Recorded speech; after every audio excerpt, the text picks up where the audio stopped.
시청자 여러분 안녕하십니까? 자치단체의 주요 의제를 심의, 의결하는 주민 대표기관 바로 시의회입니다. 시의회에서도 의원들의 의견을 모으고 협치를 도모하는 게 시의장의 역할인데요. 오늘은 6명의 시의원들과 함께 무지갯빛 협치를 선보이고 있는 과천시의회 윤미연 의장을 만나 이야기 나눠보겠습니다. 네, 의장님 안녕하세요. 네, 반갑습니다.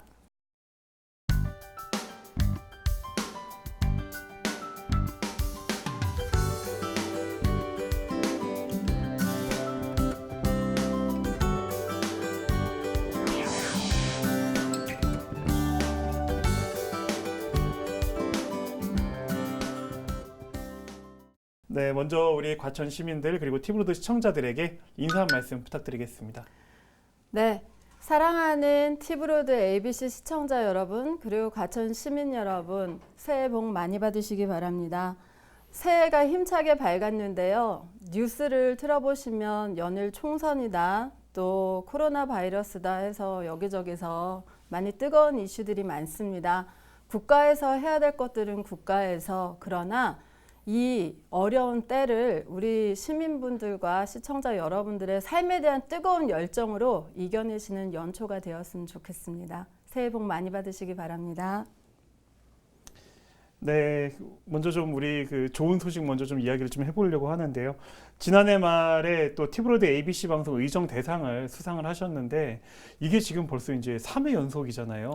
좀 네. 소감이 좀 남다르셨을 것 같은데 좀 어떠셨는지요? 네. 가슴이 참 벅찼고요. 학교에서 이제 또 공부 열심히 하면 또 평가를 하지 않습니까? 그래서 A 플러스를 받은 학생, 그리고 한우 등급으로 따지면 A3풀인데요. 제가 또 소띠예요. 그런데 이렇게 또 한 번뿐만 아니라 A3풀로 이렇게 또 수상할 수 있는 기회를 주셔서 저 개인적으로 너무나 영광스러운 시간이었고요. 그리고 실은 그 어떤 언론사에서 주시는 상보다 실은 굉장히 절차도 까다롭고 엄격하게 그 지역 일꾼을 키우신다는 철학 하에 대표님께서 또 철학을 가지시고 계시는데요. 그런 상이다 보니까 더 많이 정말 마음이 벅차오름이 있었고, 그렇게 상을 받을 수 있도록 도와주셨던 뒤 배경에는 시민들께서 응원도 해주셨지만 채찍도 같이 주셨습니다. 네. 그랬기 때문에 쉬지 않고 올 수 있었던 것 같고, 저희 과천시의회는 의원님들이 함께 해주셔서 가능한 상이었기 때문에 저 개인한테 주시는 상이 아니라 과천시 의회에 주시는 상으로 이해하고 있습니다. 네. 혹시 네. 뭐 4회 연속 수상에 또 욕심도 좀 있으신 건가요? 이제는 다른 의원님들께서 받으실 수 있도록 제가 노하우도 전수도 하고요. 네. 또 시민들과 더 함께 해서 결과물을 만들어낸다면 제가 저희 다른 의원님들이 받으실 때 그게 제가 받는 상이라고 생각이 드네요. 네. 맞습니다. 그리고 새해 이야기를 좀 나누기 전에 2019년을 좀 먼저 돌아보려고 하는데요. 지금 뭐 이제 우리 과천시 같은 경우는 대형 개발이다, 뭐 이제 지역의 이슈들이 굉장히 많기 때문에 네. 뭐 과천시 의회도 정말 바쁜 지난 한 해를 보내지 않으셨을까 싶어요. 네. 좀 지난 한 해에 대한 소회가 좀 궁금한데요. 네. 지금 다사다난했던 한 해라는 단어들을 많이 쓰시면서 한 해를 정리를 하시잖아요. 근데 저는 지금도 이제 막 울컥하는 것이 그 다사다난이라고 하는 단어를 듣는 순간 마음도 먹먹해지기도 하고 뜨거워지기도 하고 또 한편으로는 보람도 있고 참 여러 가지 감정들이 이렇게 일어나는 것을 많이 느끼는데요. 실은 그 다사다난이라고 하는 과천시의 상황을 제가 설명을 드리자면, 이해를 돕고자 해서 상황을 말씀드리자면 정말 목표를 향해서 400km로 달리고 있는 열차예요. 폭주하고 있는 열차인데 고장난 곳이 있어도 세워놓고 고칠 수 없는, 그래서 달리는 기차 위에 붙어서 수선을 해가면서 달려야 되는 그런 것이 아마 과천시의 2019년이지 않았는가라는 생각을 해봅니다. 네. 네. 그러니까 지금 너무 빠른 속도로 이제 발전도 되고 진행이 되고 있기 때문에 네. 그거를 뭐 멈출 틈도 없는 네, 그런 네. 상황인 거네요. 지금 상황이. 예. 그건 아마 집행부의 입장도 마찬가지일 거고, 그걸 바라보는 시민들의 입장에서도 아마 다양한 갈등들이 곳곳에서 있었고, 또 이러한 문제들을 중재를 하고 또 견제도 하지만 대안을 만들어가는 입장으로 의회가 서다 보니 정말 저희 의원님들 이하 저도 잠시도 쉴 틈 없이 달려왔었던 것 같고요. 그러나 2020년도는 19년도보다 더 빠른 속도로 가지 않을까 하는 네. 생각이 듭니다. 네, 그래도 네. 좀 지치지 않고 네. 네, 우리 의원님들 또 본연의 역할을 또 충실히 좀 해주셨으면 하는 네. 그런 바람입니다. 우리 제8대 과천시 의회가 벌써 출범 3년 차를 맞이를 네. 했더라고요. 네. 뭐 그동안 정말 많은 일들 해오셨는데요. 주요 성과에 대해서 몇 가지만 좀 설명 부탁드릴게요. 이 과천은 그 태생부터가 국가의 어떤 목적 사업으로 행정도시로 탄생한 도시이다 보니 지금 30년이 지났고 여러모로 개선도 해야 되고 체질 개선이 돼야 되고 아예 DNA 자체가 바뀌어야 되는 네. 시점이다 보니 저희가 자족을 높이자 그리고 저희 스스로 일어나야 되고 그런 사업에 대한 모든 수익에 대한 이익은 오로지 시민들에게로 돌아가야 된다라고 하는 철학을 가지고 실은 염려하시는 목소리도 컸습니다. 왜냐하면 다른 타도시에서의 사례들이 성공 사례보다는 뭐 인건비라든가 네. 사업에 대한 방향이라든가 뭐 비리라든가 사업 방식이라든가 이런 부분들이 많이 문제가 됐던 부분들이 있었기 때문에 저희 의원님들 한 분 한 분이 집행부보다 더 많은 공부를 하셨고요. 또 문제 지적된 것은 아마 한 번에 고쳐지진 않고 성과가 나진 않을 거지만 함께 만들어가겠다는 생각으로 준비를 해왔기 때문에 아마 도시공사가 그런 진통 끝에 나왔기 때문에 효자가 되지 않을까 하는 생각을 하고 있고요. 문화재단은 앞으로 인구가 5만 8천에서 저희가 13만을 보고 가고 있는데 이게 배드타운이 아니라 지역에 대한 애양심이나 지역에 대한 이해도도 문화에서부터 출발이 된다고 생각하기 때문에 네. 관주도화의 문화가 아니라 시민들이 함께 만들어가는 전문적인 문화에 대한 풍토를 만들기 위한 시작이기 때문에 아마 그 가운데도 시민들께서 부족한 부분을 함께 채워가 주시지 않을까 하는 생각을 하고 있습니다. 네, 그러니까 주로 이제 그 지난해 말에 있었던 좀 도시공사 설립이나 또 문화재단 설립 이런 것들을 좀 큰 좀 네. 성과로 좀 보고 계시는 거네요, 그죠? 네. 네, 그러나 아직까지도 저희가 정말 많은 갈등의 자리에 나왔던 것은 재건축을 하시면서 주택가와 아파트 단지 또 상업부지와 또 주거단지가 만나는 곳 또 다양한 이런 환경적인 문제도 있었지만 많은 그 공사 현장에 오고 가는 차량들로 인한 안전 문제 네. 굉장히 복합적인 문제들을 저희들이 이번에 구석구석 다뤘던 것 같고요. 그런 갈등을 중재하는 곳에 늘 의원님들이 함께 계셨다는 것에 대해서 그것이 성과이지 않은가 싶습니다. 네. 항상 이렇게 그 중재하시고 또 우리 시민들의 의견을 집행부나 또 다른 곳에 이렇게 전달해 주시는 게 또 네. 의원님 역할이시잖아요. 네. 계속 좀 이렇게 부탁을 드리겠고요. 네. 얼마 전에 우리 과천시 의회가 개원 30주년을 기념해서 역대 의장님들 초청 간담회를 네. 마련을 하셨더라고요. 네. 사실 이제 그 역대 의장님들이 한 자리에 모인다는 게 이렇게 쉬운 일은 아닌 거잖아요. 그렇죠. 예, 좀 분위기가 어땠고 또 좀 어떤 이야기들이 오고 갔는지가 궁금합니다. 지역에서 곳곳에서 의정 활동을 마치신 이후에도 지속적인 활동을 해주시고 계시는 그러네요. 선배님들의 네. 모습을 뵙고 너무 기뻤고 뿌듯했고요. 특히 이번에는 일대 때부터의 어떤 의정 활동에 대한 동영상을 제작을 했습니다. 그런데 그거를 같이 공유를 하는 동안 이렇게 눈시울을 적시시는 분도 계셨고요. 선배 의장님.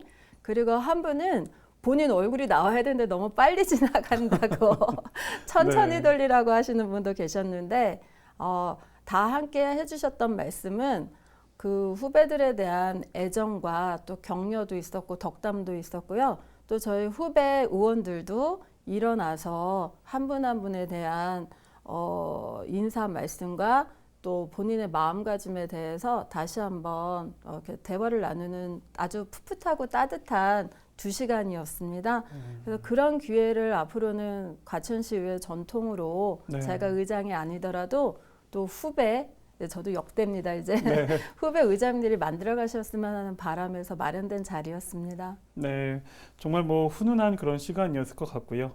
네, 그 2020년 경자년 그 흰 쥐의 이제 해라고 하는데요. 의장님께서 또 이제 우리 역대 의장님들과도 이렇게 대화를 나누셨고 네. 또 올해 이제 이 시의회 운영 방향에 대해서 많이 좀 네. 생각을 하셨을 것 같거든요. 네. 좀 운영 방향을 좀 어떻게 구상을 하고 계시는지요? 올해 경자년은 과천시의 해다. 31개 시군 가운데 인구도 가장 적고 도시 규모도 작지만 그러나 저희는 저력이 있어서 과거에 있던 어떤 행정 복합 도시로서가 아니라 이제는 스마트 지식 산업 그 앞장서는 저희 과천시 의회로 체질이 바뀔 거기 때문에 저는 올해에는 경자년이 아니라 과천시의 해가 될 것이다라고 확신합니다. 네. 네. 정말 그 경자년이 우리 과천시의 해가 되고 네. 또 과천시 의회가 또 더 한층 성장하는 그런 해가 되도록 네. 네, 저도 이제 응원을 하고 있겠습니다. 네. 그 우리 과천 시민들의 관심사 중에 이제 가장 큰 것 중에 하나가 지금 오랫동안 방치되어 있던 우정병원 부지에 이제 공동주택이 이제 들어서는 거잖아요. 네. 얼마 전에 이제 김종천 과천시장께서도 조속한 시일 내에 이제 분양이 되도록 적극 네. 지원을 하겠다 네. 이제 이렇게 좀 밝혀주셨는데 네. 우리 시의회 차원에서는 좀 어떤 노력들 하고 계시는지요? 실은 이제 그 역할을 도시공사가 해줄 거기 때문에 저희는 이제 채찍질 그리고 촉구 그것이 저희 의회의 역할이라고 생각이 되는데요. 실은 그 가련동에 있는 지식정보타운에 있는 공공부지 분양이 생각보다 너무 많이 늦어지고 있고 네. 또 분양가 심의도 2차로 열렸으나 그것이 결렬되고 결렬됐죠. 네. 이러한 결과들은 아마도 그 주거 문제에 관련돼서 정말 뜨겁고 그 분양가라고 하는 것이 전국에 미칠 영향이 크기 때문에 국토부에서도 굉장히 예의주시하고 있다고 생각이 되는데요. 이렇게 국가적으로 바뀌는 주거 정책에 관련임에도 불구하고 그러나 다행인 것이 우정병원은 174세대 모두가 저희 과천 시민들에게 분양이 대상이기 때문에 아마 작년 초 19년도 연말까지 분양하기로 했던 그 부분을 올해 상반기에 분양을 마치도록 해야 되고요. 또 LH를 불러서 저희 의회에서 진단했던 것은 지하 구조물에 관련해서 안전도에 관련되어 있는 문제였습니다. 그걸로 인해서 공사가 지연되거나 아니면 그로 인해서 공사비가 확대가 돼서 그것이 분양가에 실어지는 부분들이 있었기 때문에 저희 의회에서는 LH와 전문가들을 불러서 안전진단 문제에 대해서 논의를 했고요. 또 이 사업주에게 원래는 공공적인 목적으로서의 사업이었기 때문에 그것이 사업의 주체자들에게 모든 이익이 가는 것보다는 저희 시민들과 또 거주하시는 분들에게로 환원이 될 수 있도록 공공 커뮤니티 공간에 대한 확충과 그 다음에 이웃 주변에 주택가도 같이 개발했으면 좋았겠지만 네. 12채의 단독주택가가 있습니다. 그래서 옹벽 문제라든지 이런 것들을 개방감을 둬서 단절되지 않도록 해달라고 하는 그리고 합리적인 분양가를 투명하게 공개해달라고 하는 부분들을 촉구했기 때문에 저희가 직접적이지는 않지만 저희 의회에서 최대한 결과물을 낼 수 있도록 집행부를 계속 견제를 하고 LH와 소통하도록 하겠습니다. 그리고 이제 의장님께서 처음에 이제 말씀을 해주셨는데 과천 도시공사가 이제 지난해 말에 출범을 네. 했잖아요. 의장님께서 이제 신년사에서 말씀하시기를 과천시가 주도적으로 자족 도시로 성장 기반을 확충해 나갈 수 있는 터를 닦았다. 네. 이제 이렇게 좀 얘기를 해주셨는데 과천 도시공사에게 좀 앞으로 어떤 역할 기대를 하고 계시는지요? 네, 시민들의 우려와 또 산구의 고통 끝에 나았다고 말씀을 드렸는데요. 기대하는 바가 만큼 또 많은 채찍도 있고 할 겁니다. 그리고 시작부터 아마 많은 어깨 무게감을 가지고 시작을 하셔야 될 텐데요. 국가기관인 LH와 협상을 하고 또 그 가운데 사업을 이뤄내는 일이라는 것 자체가 훈련이 되어 있지 않으면 안 됩니다. 그런 사업에 대한 첫 발을 이제 디뎠기 때문에 저희도 질책보다는 대안 위주로 함께 할 건데요. 도시공사를 만들면서 제일 우려하셨던 부분들은 가용 토지가 이제 적은데 이렇게 많은 인력들을 뽑아놓고 처음엔 5명으로 시작합니다. 예. 그런데 저는 가용 토지에 관련되는 사업뿐만 아니라 지금 하수도 사업소 또 자원정화센터도 너무 오래 노후가 돼서 다시 설립도 해야 되고 개보수도 해야 되고 지하화하는 문제도 있습니다. 그리고 저희가 관광적인 부분에 관련해서 서울대공원이나 아니면 마사회 또 국립 그 과학관으로 오는 수많은 사람들은 그냥 방문만 하고 마는데요. 도시공사에서 관광 사업도 네. 만들어갈 수 있습니다. 그리고 많은 관리 사업으로 지금 적자를 냈다고 하지만 앞으로 저희 지식 그 정보타운에 들어올 많은 기업들이 있는데요. 그분들 대상으로도 저희가 지원할 수 있는 지원 사업들도 정말 많이 있고요. 그래서 사업은 만들어가기 나름이고 타도시의 어떤 실패 사례가 아니라 과천시 도시공사만의 사례를 만들어내는 것이 중요하다고 생각이 되기 때문에 예산이든 행정이든 저희 의회에서는 자죽을 위한 부분이고 그 이익을 시민들께 환수하는 부분, 돌려드릴 수 있는 부분이라면 저희는 앞장서서 발보고 후원하고 지원할 계획입니다. 네, 도시공사가 할 수 있는 역할들이 뭐 많이 있다고 보면 되겠네요. 화해복합 뭐 유통단지도 그렇고요. 또 뭐 기무사가 들어온다고 했다가 개발 안 됐던 수많은 땅들도 많이 있고 저희는 관광자원으로도 앞으로 개발할 것이 무궁무진하다고 생각합니다. 기대해 주십시오. 알겠습니다. 과천을. 네. 그리고 그 지난해 12월에는 또 과천에 있는 국도 47호선 우회도로 네. 방음시설 설계에 대해서 네. LH 관계자들과 또 간담회도 가지셨더라고요. 간담회에서는 좀 어떤 내용들이 좀 논의가 됐던 건가요? 네, 지금 많은 아파트들이 그 도로변에 그 설립이 되면서 뭐 성남이라든가 신도시 근처에는 아마 이동을 하시다 보면 많은 방음 터널 내지는 방음벽을 보시게 될 겁니다. 네. 그런데 이 부분이 하자 보수 기간이 2년이고요. 그 이후에는 관리 감독에 관련돼 있는 것을 시에서 부담하게 됩니다. 그런데 동탄 같은 경우 그것이 어떤 설계 문제, 그 다음에 이 하중을 견뎌야 되는데 만약에 이게 상부에 데미지가 생기는 것보다는 보통 하부에 데미지가 생기게 되는데 그럴 경우는 이걸 다 올려서 드러내고 난 다음에 다시 시공을 해야 되고요. 이 중장비를 동원해서 이거를 개보수하는 것만으로도 정말 많은 비용들이 들어가고 있는데 그렇겠네요. 지금은 네. 필요해서 만들어졌지만 이게 10년이 지나고 15년이 지나면 아마 흉물이 될 겁니다. 그러면 그 수키로에 관련해 가지고 만들어진 방음 터널에 대한 대안은 시공사가 아니라 시에서 줘야 되기 때문에요.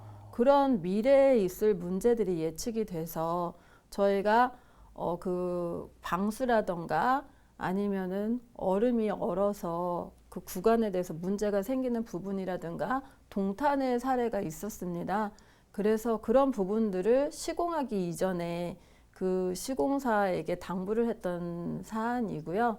아마 그런 내용은 제가 31개 시군 의장단에 가서도 각 지역에 지어질 건설될 그 방음터널과 방음 벽에 관련해서 관리 감독할 수 있는 기본적인 방침에 대해서 함께 논의를 할 생각도 있습니다. 그리고 다행히 시공사에서 그런 것을 전문가들과 함께 논의를 했고 저희 집행부에서도 지금 다각도로 검토하고 있고요. 현장을 점검 중입니다. 네, 알겠습니다.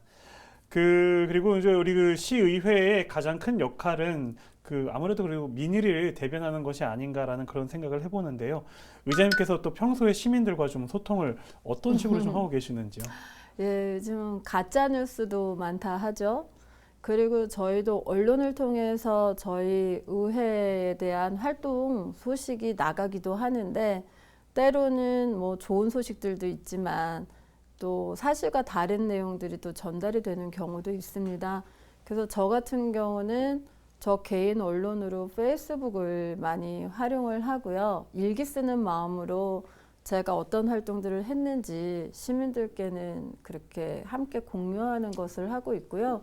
행감이나 저희가 이제 정례 회의 전에는 저희가 직접 텐트와 책상을 가지고 공원으로 나가서 의원님들과 함께 시민들의 의견을 접수하고 또 소통하는 방법을 택하기도 하고요. 또 제가 가장 좋았던 것은 도시락 데이. 네, 저희가 의원실을 개조를 했습니다. 그래서 시민들이 자유롭게 방문을 하셔서 함께 대화를 나누고 간담회를 나눌 수 있는 장소로 이름은 과톡방이라고 열었습니다. 네. 네, 그리고 이제 회의를 하다 점심시간이 되면 간단한 도시락을 같이 나눠 먹으면서 그 가운데 못 이뤘던 뭐고 회의를 통해서만이 아니라 이런 대화를 통해서도 많은 의견들을 주시더라고요. 네네. 생각지도 못했던. 그래서 그런 도시락 간담회를 열고 있습니다. 그리고 가장 중요한 건 현장으로 많이 나가서 실은 저희 실장님이 매일 저를 잡으러 다닙니다. 다음 일정이 있는데 네. 앉아서 대화를 하다 보면 또 다음에 그런 기회가 맞아요. 네. 생기지 않을 수도 있기 때문에 네네. 제가는 대화를 하다 보면 시간 가는 줄을 모르겠더라고요. 그래서 매일 실장님이 짜증을 내고 있습니다. 그러나 그런 대화를 통해서 얻어지는 많은 정보들과 원함이 정책이나 아니면은 행정에 반영이 된다는 것 자체가 맞아요. 저희가 네. 살아있는 의회라는 증거이기 때문에 그런 시간을 자주 가지려고 노력하고 있습니다. 네, 의장님과 이야기를 나누다 보니까 벌써 이제 마무리할 시간이 됐는데요. 우리 그 새해 덕담과 그리고 마무리 인사 부탁 좀 드리겠습니다. 네, 아마 지역에서 새벽이든 밤이든 아마 인사를 나누는 많은 후보자들을 만나실 것 같습니다. 올해 총선이 있습니다. 정말 올바른 선택을 해주시고요. 그리고 지금 지역에서 이 코로나 바이러스 때문에 모든 행사들도 취소가 되고 있는데요. 저희 최선을 다해서 지역 내에서 할 수 있는 일들을 하도록 하겠습니다. 올 한 해 생각하셨던, 계획하셨던 모든 꿈과 소망들 다 이루어지시는 멋진 경자년 한 해 되시기 바랍니다. 진심으로 감사합니다. 네, 의장님 오늘 이렇게 귀한 시간 내주셔서 너무 감사드립니다. 네. 신종 코로나 바이러스 때문에 전국이 비상입니다. 질병관리본부가 제시한 가이드에 따르면 신종 코로나 바이러스는 접촉에 의해 감염되기 때문에 외부에서 손 접촉이 되지 않도록 주의해야 한다는데요. 마스크 착용과 함께 비누로 30초 이상 손 씻기, 악수 삼가하기 등 위생수칙을 잘 지키는 게 중요합니다. 더 이상의 환자가 발생하지 않고 속히 종식되기를 바라면서 오늘 파워 인터뷰 마치겠습니다. 시청해주신 여러분 고맙습니다.